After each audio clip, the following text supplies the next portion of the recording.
기도드리겠습니다. 그런즉 이제 내가 산 것이 아니요 오직 내 안에 예수께서 사신 것이라. 태초부터 영원까지 우리 역사의 주관자 되시며 복 주시기를 절기하시는 거룩하신 하나님 아버지, 우리에게 아름다운 세상을 주시고 추수할 곡식을 허락하시며 주 안에서 형제됨을 기뻐하며 찬송과 기도로 주의 동산에 모이게 하심 감사드립니다. 이 풍성한 계절 창조주 하나님의 차고 넘치는 은혜 속에서도 우리는 자신을 내세우며 내 의지대로 세상과 타협하며 편안하게만 살아왔던 안타깝고 미련한 영혼들입니다. 모두 용서받기를 원합니다. 연약한 저희들을 긍휼히 여겨주시고 저희들에게 새 믿음과 용기를 주셔서 주님을 끝까지 따르는 주의 종들이 되게 하여 주시옵소서. 공의의 하나님 아버지, 특별히 오늘은 종교개혁주일로 지킵니다. 504년 전 오늘 비텐베르크 교회 정문에 붙였던 95개 조항의 마르틴 루터의 반박문에서 시작된 종교개혁은 단순히 기독교의 역사만을 바꾼 것이 아니라 인류 문명과 세계의 역사를 돌려놓는 거대한 변화의 시작이었습니다. 오직 은총, 오직 믿음, 오직 성령으로라는 진리의 기치를 높이 들었던 개혁자들의 신앙을 올곧게 되새기며 저희들의 변화되지 못하고 형식화된 신앙을 과감히 척결하는 시간 되게 하시옵고 새 사람 새 신앙으로 새롭게 다짐하는 시간 되게 하시옵소서. 세상의 빛과 소금이 되어야 할 교회가 세상으로부터 비난과 조롱거리가 되어 하나님의 영광을 가리지 않도록 먼저 거듭나고 개혁되어 이 세상을 변화시킬 수 있는 신실한 공동체가 되게 하시옵소서. 갈등과 분열과 대립으로 가득한 이 세상에서 용서의 전파자로 평화의 도구로 쓰임받는 교회가 되게 하여 주시옵소서. 주님, 또 바라옵건대 행함으로 온전케 되는 믿음으로 회복하기를 원하오니 저희에게 영적인 통찰력과 결단의 용기를 허락해 주시옵소서. 교회의 머리는 그리스도라는 사실을 관념이 아니라 믿음의 내용으로 삼게 인도하여 주시옵소서. 하나님의 구원의 능력이 복음을 참되게 믿고 살아가는 사람들을 통해 세상의 증거됨을 깨닫게 하여 주시옵소서. 오늘도 말씀을 위해 단위에 세우신 목사님을 붙드시어 주님의 굳건한 믿음과 깊은 사랑이 저희 안 가슴 깊이 전하여져 말씀 선포하실 때 회복의 역사가 있게 하여 주시옵소서. 사랑의 주님, 지난 2년은 코로나19로 세계 모두 어렵고 힘든 시기를 보내었습니다. 그러나 이제 정부, 국민 모두가 현명한 대처를 잘 극복하여 이제 그 지긋지긋한 고통의 시기를 끝내고 위드 코로나를 앞두고 기대에 가득 차 있습니다. 그 끝이 보이지 않았던 위기 상황으로 인해 낙심과 절망에 빠졌던 일상이 새롭게 시작되는 은혜를 부어 주시옵소서. 이제 곧 모두 모여 기도하고 마음껏 찬양하고 즐겁게 교제하는 그날을 기대하며 이 모든 말씀 우리 주 예수 그리스도의 이름으로 기도드리옵나이다. 아멘. 하나님의 말씀 같이 보도록 하겠습니다.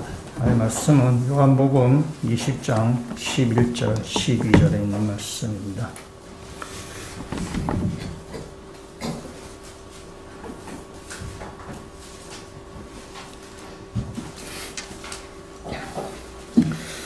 요한복음 20장 11절 12절 두 절 말씀 한번 같이 한 목소리로 같이 읽도록 하겠습니다. 마리아는 무덤 밖에 서서 울고 있더니 울면서 구부려 무덤 안을 들여다보니 흰옷 입은 두 천사가 예수의 시체 누웠던 곳에 하나는 머리편에 하나는 발편에 앉았더라. 아멘. 우리 말씀을 같이 한 절 같이 암송을 하도록 하겠습니다. 요한복음 20장 8절 말씀. 그때야 무덤에 먼저 갔던 그 다른 제자도 들어가 보고 믿더라. 요한복음 20장 8절 말씀. 아멘. 베드로와 요한이 막달라 마리아의 그 예수님의 시신이 없어졌다는 이야기를 듣고 베드로와 요한이 그 예수의 무덤가로 갑니다. 요한이 조금 베드로보다 나이가 젊고 힘이 좋아서 먼저 먼저 도착했지만은 요한은 무덤에 들어가지 못하고 이렇게 무덤 앞에서 머뭇머뭇거렸는데 뒤이어 달려온 베드로는 그냥 그의 성격대로 아주 이렇게 행동파. 그래서 그 무덤 안으로 베드로 쑥 들어갑니다. 쑥 들어가서 베드로가 그 무덤 안의 상황을 이렇게 보니까 세마포가 이렇게 개켜 있는 것이 있었는데 그 세마포를 보고는 이것은 그 시신이 부활하지 않고는 일어날 수 없는 그 상황을 베드로가 봤습니다. 뒤이어서 그 무덤 안에 들어온 요한도 역시 그 세마포를 보고 이것은 사람이 살아나지 않고는 일어날 수 없는 그 세마포가 개켜 있는 모습이 바로 그랬었습니다. 제자들은 굉장히 당황스러웠을 것입니다. 그들은 이성적으로는 죽은 사람은 살아난 일이 없다라는 것은 그들은 알고 있었는 상황이었고, 그러나 그들의 눈앞에 펼쳐진 그 세마포의 모습은 이것은 죽은 사람이 그 시신이 살아나지 않고는 일어날 수 없는 그 모양으로 있었기 때문에 이 두 가지 사이에서 아마 제자들은 굉장히 당혹스럽고 거기에서 정리가 잘 되지 않았을 것입니다. 그러나 그때 당시에는 그 제자들이 그 예수의 부활을 믿지 못했지만은 그들이 점점 성경의 말씀을 그들이 읽고 들으면서 예수의 부활을 그들이 믿고 예수의 부활의 증인으로 나중에 사역을 하게 됩니다. 그래서 세마포가 그 부활의 증거가 되듯이 저와 여러분들이 우리가 세상 사람들에게 우리 자신이 부활의 증거가 되는, 그래서 세마포가 증거되는 것처럼 우리 자신이 부활의 증거로가 되어서 세상 가운데 부활을 증언하는 그런 증인으로 사시기를 주의 이름으로 축원합니다. 오늘 집사님 기도하신 것처럼 오늘 우리가 종교개혁 기념 주일로 지키는 적입니다. 10월 마지막 주를 이렇게 지킵니다. 1517년 10월 31일 마틴 루터가 비텐베르크 교회 그 정문에 대자보를 붙였습니다. 당시에 타락했던 교회에 95개의 방방문을 게재하였고 그것으로 인해서 종교개혁이 시발점이 되었습니다. 루터는 이 일이 그렇게 크게까지 번질 줄은 몰랐을 것입니다. 처음에는 그냥 교회에 대한 질문들이었습니다. 이 성경을 그가 연구하면서 이런 일들에 대해서 아주 좀 대답을 듣기를 원했던 그런 루터의 아주 온전한 그런 태도였는데 이것이 그 나중에 종교 개혁이라는 아주 큰 불길이 일어나는 그 일이 시작하게 되었습니다. 그 뒤로 루터 이후로 깔뱅부터 시작해서 우리가 종교 개혁을 하게 됩니다. 그래서 그 뒤에는 많은 종교 개혁자들이 쭉 종교 개혁을 쭉 실험해서 5가지의 종교 개혁의 정신이 있습니다.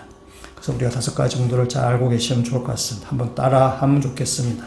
오직 성경, 오직 예수, 오직 믿음, 오직 은혜, 오직 하나님께 영광. 이것이 종교개혁의 5대 정신입니다. 이것을 좀 라틴어로 보고 싶다라고 생각하시는 분은 주보를 보시면 되겠습니다. 주보에 보면 라틴어로 이렇게 잘 우리 전도사님이 잘 정리해 놓으셨어요. 그래서 이게 우리 종교개혁의 이 후예들은 이 5대 정신을 잘 기억하셔서 믿음 생활을 하시면 좋겠습니다. 오직 성경, 오직 예수, 오직 믿음, 오직 은혜, 오직 하나님께 영광. 이것이 우리 종교개혁 후예들의 우리의 모토가 되어야 될 것입니다. 우리는 또 종교개혁을 오늘 기념하면서 우리는 성찬식을 우리가 하게 될 텐데 그동안 코로나로 인해서 성찬식을 하지 못했었습니다.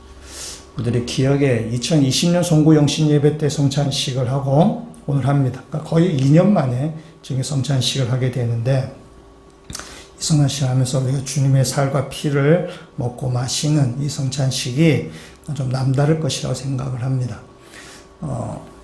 알베르 까미의 페스트라는 소설이 우리가 이 코로나 때 굉장히 많이 유행이 된 책인데 페스트가 거기 창궐했다가 페스트가 물러가면서 그 마지막 부분에 페스트가 물러갈 때 동네 사람들이, 그 마을 사람들이 다 이렇게 잔치를 벌이고 아주 이렇게 축하 파티를 하고 사람들이 다 기뻐하는 그 마지막 장면이 그렇습니다.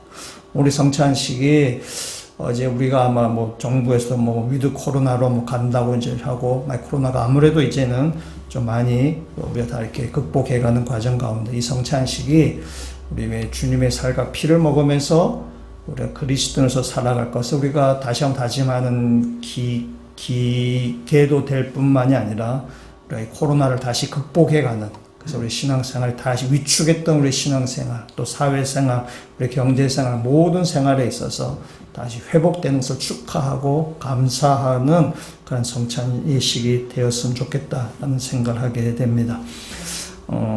오늘 읽었던 이 말씀은 막달라 마리아가 이게 본 그 예수님의 그 빈 무덤 상황입니다. 막달라 마리아에 대해서는 다음 시간에 다시 한번 나누어 보도록 하고요. 오늘 그 예수님 빈 무덤의 상황에 대해서 같이 말씀을 보고자 합니다. 11절 12절에 있는 말씀을 우리 다시 한번 같이 한번 읽어보도록 하겠습니다. 마리아는 무덤 밖에 서서 울고 있더니 울면서 굽으려 무덤 안을 들여다보니 흰옷 입은 두 천사가 예수의 시체에 누웠던 곳에 하나는 머리편에 하나는 발편에 앉았더라. 아멘.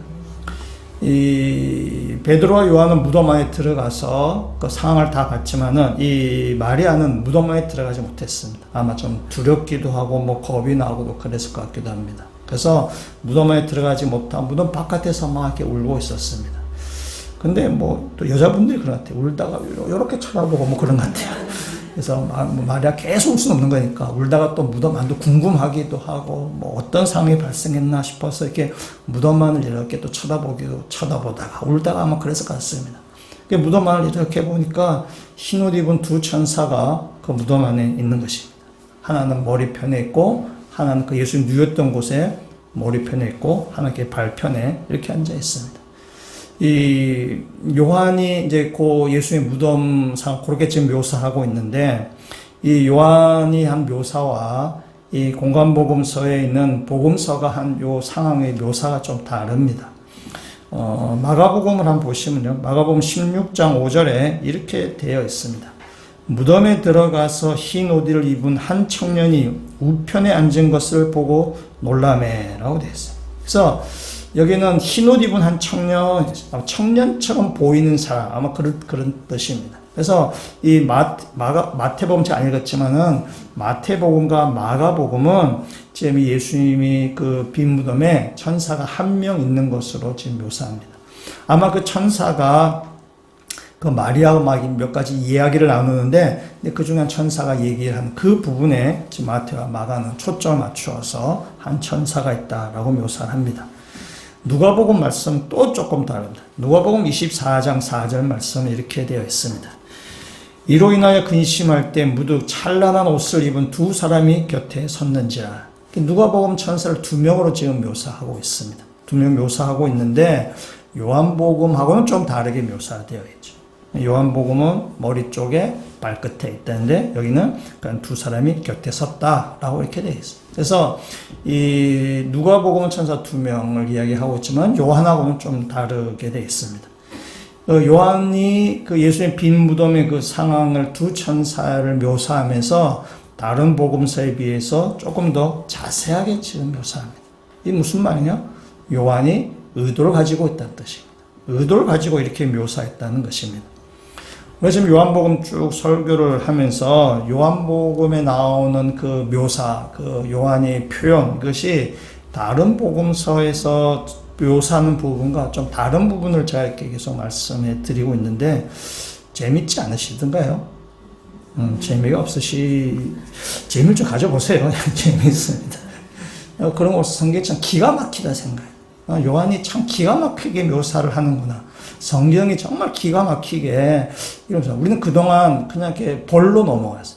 어련히 그런 것, 그렇지 하면서 또 때는 우리가 복음서 짬뽕을 우리가 기억하고 있어가지고 당연히 다 이렇게 기록을 한 걸로 생각하지만은 그냥 가만히 우리 자세히 좀 들여다보면은 그 요한복음이 공관복음은 좀 다릅니다. 그래서 이게 우리 신학교에 들어가면은 저희 때는 1학년 1학기 때 1학기인가 2학기 1학년 때인데 제일 처음으로 공부했던 부분이 바로 이 공관복음서의 제 문제, 공관복음서 서로 충돌하는 내용. 그래서 저 다른 내용이 이게 어떤 의도가 있고 뭐 어떤 의미를 가지고 있는가 우리 공부하는 그런 과정이 있습니다. 이제 요한복음도 그렇죠. 그래서 하나님께서 이 성경을 기록할 때 허투루 쓰인 것이 하나도 없는 거죠. 다 의미가 있고 다 그 의도를 가지고 있습니다. 요한복음의 묘사를 다시 한번 생각해 보시면은 예수님께서 누웠던 그 자리에 두 천사가 있는데 하나는 머리편에 하나는 발편에 앉아 있습니다. 이 두 천사가 마주보고 있겠죠. 설마 천사가 저렇게 등 돌리고 있지는 않을 거 아니에요. 그 하늘에서 내려올 때 서로 다투지 않는 이상 그래서 등 돌리고 있지 않아서 아마 이렇게 마주보고 있을 것입니다. 여러분 이 두 천사 이렇게 마주보고 있는 모습을 보면서 여러분 어떤 것이 연상이 되세요? 여러분 수요 예배 때 오신 분 제가 힌트를 드렸는데 이 법궤가 아마 연상이 되실 것입니다. 제가 설명을 드릴 텐데 그 법궤를 아마 그때 수요 예배 때 이렇게 그림으로 다 보여드렸는데 뭐 인터넷에 찾아보시면 요즘 워낙 뭐 자료가 잘 되어 있기 때문에 법궤 형상 뭐 법궤 아마 그래 치시면 다 검색될 것입니다. 그 법궤가 이랬을 것이다라고 이렇게 묘사한 뭐 그런 그림들, 그 모형들이 있습니다. 우리가 지난 한 달 동안 출애굽기 말씀 우리가 묵상을 했는데요. 우리가 묵상했던 그 출애굽기 내용이 출애굽기 25장부터 무슨 내용인가 하면 성막을 완공하는 이야기예요. 성막을 이렇게 지어라 라고 했고 이스라엘에서 하나님의 말씀에 따라서 성막을 준공한 내용이 우리가 지난 한 달 동안 묵상했던 출애굽기의 말씀입니다. 그리고 오늘 이제 10월 30일 출애굽기 묵상 이제 출애굽기 말씀이 이제 끝나게 되는데 오늘 이 설교 본문과 좀 잘 어울린다는 생각이 듭니다. 이스라엘 백성이 성막을 이렇게 하나님께서 지으라 해서 성막을 짓는데 여러분 성막에서 제일 중요한 장소가 어디인가요? 지성소가 제일 중요합니다. 여러분 지성소에는 뭐가 있죠? 법궤가 있습니다. 법궤가 들어가 있습니다. 그래서 성막에서 제일 중요한 성물이 무엇인가? 지성소에 있는 법궤가 제일 중요합니다. 법궤 안에 뭐가 있죠?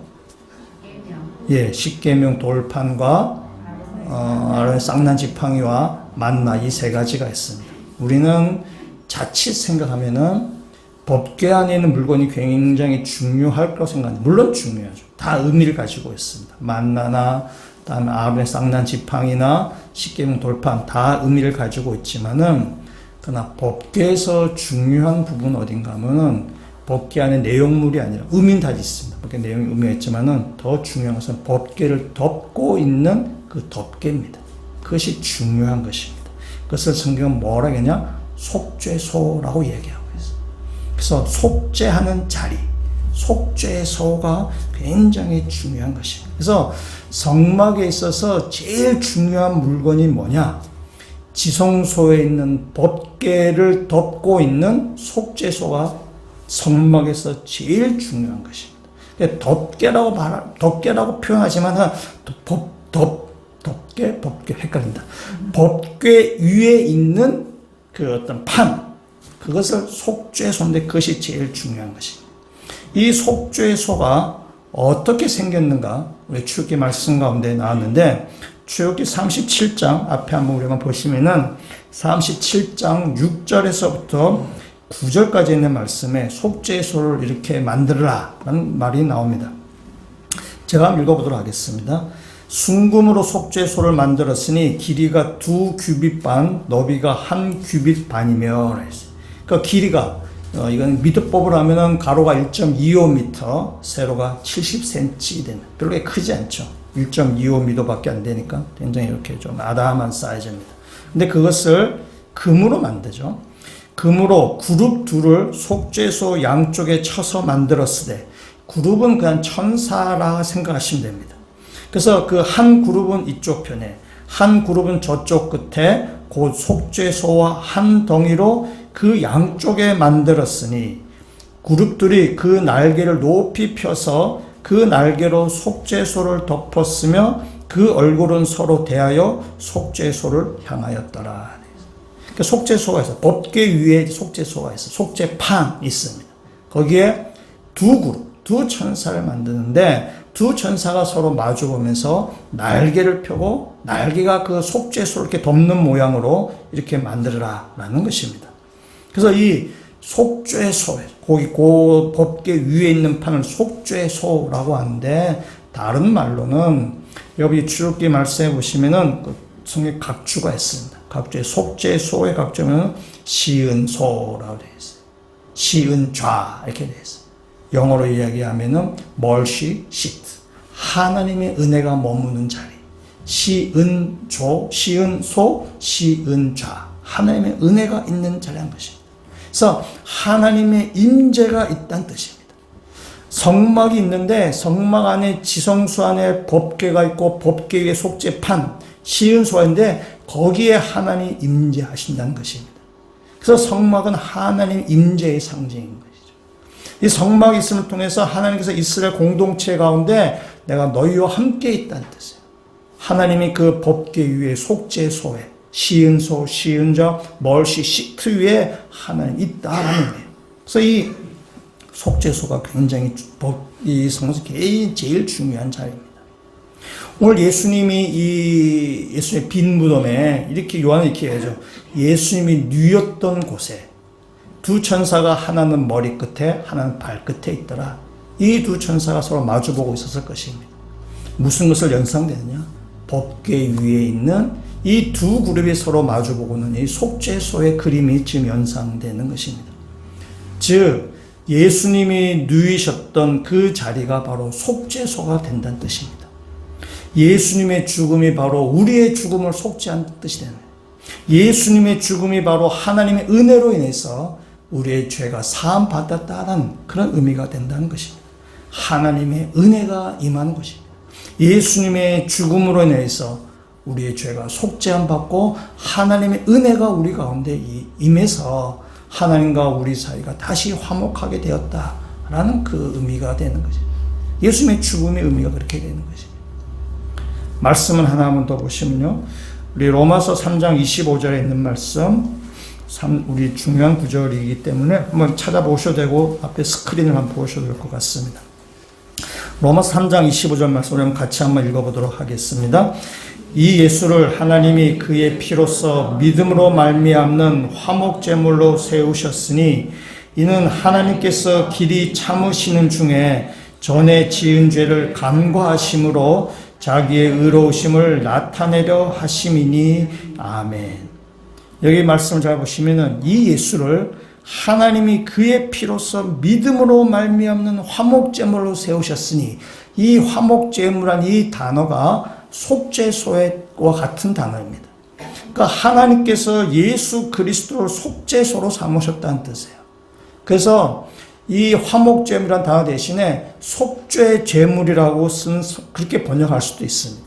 그래서 우리 새번역이나 카톨릭 성경은 이것을 속죄제물로 이렇게 번역했습니다. 그러니까 이 말이 무슨 말이냐? 예수님께서 십자가의 죽으심으로 인해서 우리의 죄가 속해졌고, 속죄제물이 되신 주님으로 인해서 우리가 죄가 속해졌고, 그래서 우리의 죄가 사해짐을 통해서 하나님과 우리 사이가 화목하게 되었다. 예수님이 화목제물이 되셨다는 것입니다. 예수님께서 죽으심으로 우리의 죄가 속죄되고, 그래서 우리가 하나님과 이제 만날 수 있게 되는 것이고 하나님과 교제하게 되는 거죠. 그동안 하나님과 끊어졌던 우리의 관계가 이제 예수 그리스도의 속죄제물로 인해서 하나님과 우리 사이가 다시 화목하게 되는 것입니다. 예수 그리스도의 죽으심을 통해서 하나님께서 우리의 죄를 간과하셨어요. 우리의 죄를 용서하셨다는 뜻입니다. 하나님은 예수 그리스도의 피로 인해서 우리를 의롭다라고 여기시는 거죠. 우리의 죄를 다 용서하시고 죄를 다 간과하시고 죄를 기억도 하지 아니하시겠다고 말씀하시는 것입니다. 그것이 바로 예수님의 속죄제물 되시. 그래서 구약 성경의 성막에 하나님의 임재가 있는 그 속죄소, 그것이 바로 예수 그리스도의 죽음의 의미가 되는 거죠. 예수가 죽으심을 통해서 그 죽은 그 자리가 속죄소가 되고 하나님의 은혜가 임하는 자리가 되는 것입니다. 우리가 오늘 성찬에 참여하게 된대. 예수님의 살을 먹고 피를 마심으로 예수님이 우리의 속죄 제물이 된 것을 우리는 기념하는 것입니다. 예수의 죽으심으로 인해서 우리가 살아난 것을 우리는 기억하는 것입니다. 그리스도의 보혈로 인해서 사망 권세가 물러가게 되고 더 이상 사망이나 죽음이나 여러 가지 좌절이나 이 땅에 있는 모든 악한 것들이 우리를 결코 이길 수 없다는 사실을 우리가 믿고 고백하는 것입니다. 예수의 살을 먹고 피를 마심을 통해서 예수 그리스도의 생명이 이제 우리 안에 들어와서 이제 우리가 사망을 이기게 되는 것입니다. 여러분, 그리스도의 보혈이 우리 안에 들어옴을 통해서 사망 권세가 물러갔다는 사실을 믿으시나요? 믿으셔야 돼요. 예수 그리스도의 보혈에서 우리의 모든 악한 권세, 모든 사망과 죽음과 우리의 모든 인간의 모든 악한 것들이 다 물러가고 더 이상 그것이 우리를 이길 수 없다는 것이 왜 성체에 참여하는 우리 그리스도의 모습이 되는 것입니다. 아프리카 밀림에 가면은 여러 동물들이 살고 있습니다. 뭐 사자나, 뭐 치타나, 뭐 코끼리나, 뭐 하여튼간 뭐 물소나, 뭐 아주 그런 맹수들이 있습니다. 보기만 봐도 이게 무섭습니다. 근데 맹수 못지않게 또 무서운 짐승이 있는데 바로 코브라입니다. 여러분 잘 아시는 코브라입니다. 이 코브라는 맹독을 가지고 있어서 이 코브라에게 한번 물리면은 치명상을 입습니다. 근데 이 코브라에게 천적이 있습니다. 이 코브라의 천적은 망구스라는 동물입니다. 이 망구스는 뭐 사자나 치타처럼 그렇게 맹수가 아닙니다. 크기는 한 40cm 전후 된다고 하고요. 생긴 것도 좀 귀엽게 생겼어요.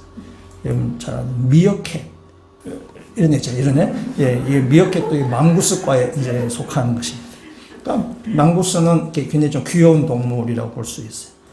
이 망구스는 코브라와 싸워서 이길 뿐만 아니라 코브라를 먹기까지 한다고 해요. 이 망구스는 잡식성입니다. 어떻게 가능할까? 코에 물리면은 치명상을 입을 텐데. 근데 망구스의 몸 안에는 이 뱀의 독을 해독하는 효소가 있다고 합니다.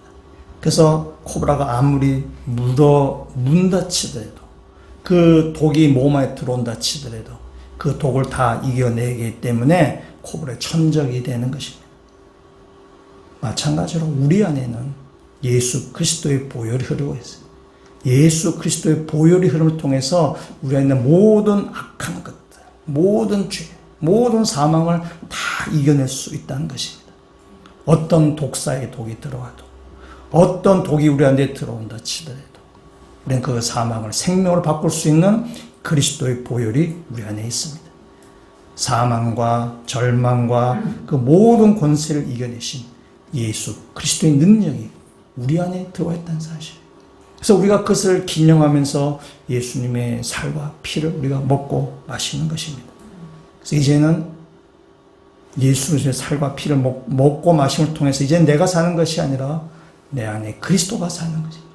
내 의지로 사는 것이 아니라 그리스도의 뜻대로 살아가는 거죠.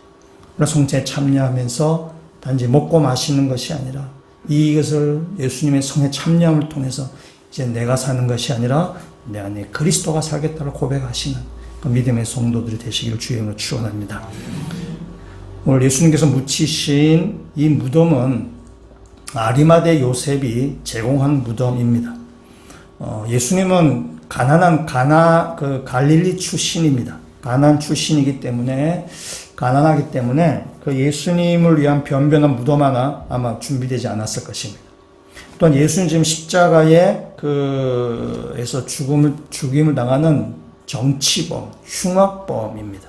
그래서 아마 당시에 흉악범들이 그 시신을 처리한 것처럼 기드론 골짜기에 일반 공동묘지에 그래서 아마 던져지게 될 것입니다. 그런데 아리마대 요셉이 그 빌라도에 찾아가서 내가 예수를 장사시내겠다. 그렇게 해서 예수의 시신을 인도받아서 자신이 준비했던 무덤에 예수님을 거기서 이렇게 안치하게 됩니다. 이 아리마대 요셉은 부자입니다. 무덤을 가질 만한 그런 굉장히 큰 부자입니다. 아마 아리마대 요셉은 이 무덤을 자기 자신을 위해서 아니면 또 자기 자신의 가족을 위해서 아마 이 새 무덤을 마련했을 것입니다.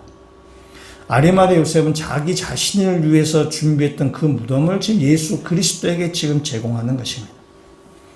아리마대 요셉이 자신을 준비해서 자기 자신을 위해서 준비했던 무덤에 그냥 자신이 묻혔을 텐데, 그러면은 그냥 무덤일 뿐인데, 근데 거기에 예수 그리스도가 묻힘을 통해서 그 무덤은 이제 생명의 장소가 되었습니다.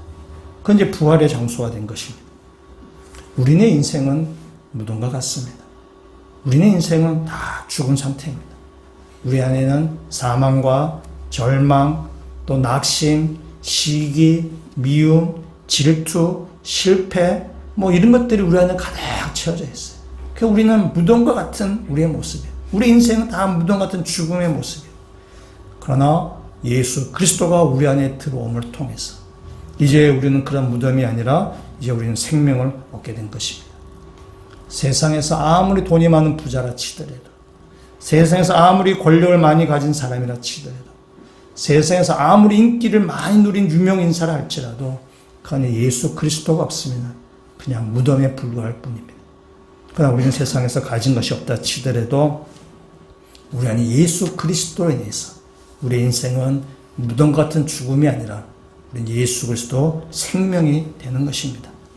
우리 안에 예수 그리스도 안에서 다시 살아났음을 우리가 다시 한번 더 고백하며, 그래서 죽음의 권세를 깨뜨리고 세상의 모든 악한 것들을 깨뜨리고 예수 그리스도로 인해서 우리 자신이 부활의 모습이 되고 생명의 모습이 되어서 이제 내가 사는 것이 아니라 내 안에 예수 그리스도가 사는, 그래서 예수 그리스도가 중심이 되어 살아가시기를 다시 한번 더 결단하는 오늘 이 하루가 되시기를 주의 이름으로 축원합니다.